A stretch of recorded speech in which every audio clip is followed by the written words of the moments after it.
Okay, let me continue. So I explained the kingdom of God is very important topic in God's kingdom, God's world, and in the Christian worldview actually. So what is God's kingdom? Sphere where God reigns. If our heart is reigned by God, then God's kingdom is in our heart, in our lives, yeah, in our campus, in our family, in our society and nation and so on, right? So when Jesus came to the world, he first announced that the kingdom of God is real. Okay? So the good news of the gospel is the good news of the kingdom, you can say. And Jesus explained the kingdom of God with 5 parables, 5 stories. Okay? If you read Matthew chapter 13, you can find first the parable of the sower. Okay, the farmer gives his seeds in different soils, and that is actually the beginning of the kingdom.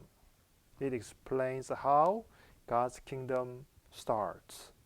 So when Jesus preached the gospel, that is the beginning of the real kingdom of God. But as you know, there are 4 different soils.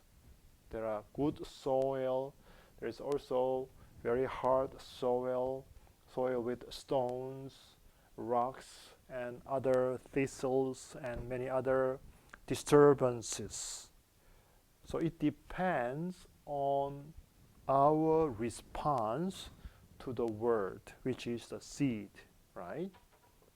So we need to check whether my heart, my life is a good soil or not. Second, you have the parable of the weeds. What is the parable of the weeds? In good soil, the farmer has given a good seed, but there are always some disturbances, yeah, made by the evil powers, evil spirits. Therefore, we have weeds among the good plants, right? Then what's the point here? When we have the kingdom of God, we always have some disturbing factors made by Satan, made by the kingdom of darkness. But we should not be disappointed. That's the point. Why? It's very normal. Because God's kingdom is not yet 100% realized. It's still on the process. And there are many other aspects, many other elements, factors, disturbing, intertwining by evil spirits. Okay? So we should not be discouraged when we have this kind of problem. Okay?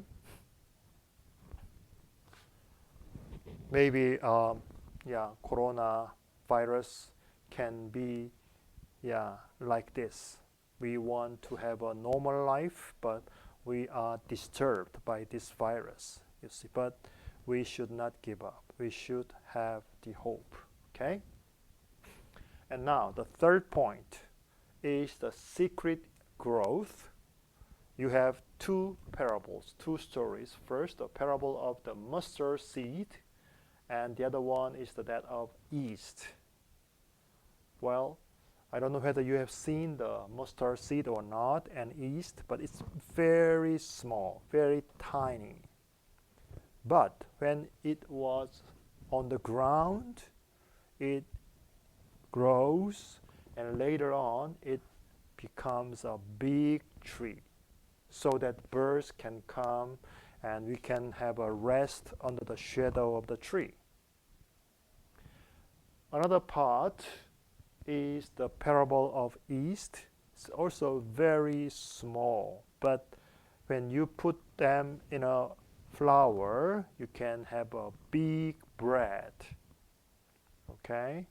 That is the effect of the power of God's kingdom. And these parables explain that the kingdom grows very secretly but surely, because it is the kingdom that God is the king there. God is in control. Okay? So the third aspect is that God's kingdom grows, sometimes secretly, even though there are many disturbing factors like weeds and many other obstacles. You see?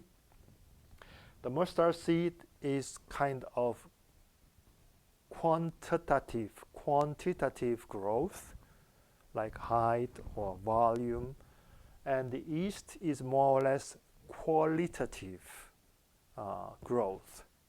Okay, so when you are born as a baby, you need to grow, right? In terms of your size, your height, or your weight, you need to grow. That is the first part. But you also grow in terms of your mind, your knowledge, your intelligence, and your personality and character, right? That is the second part. So together, God's kingdom surely grows. That is the third aspect.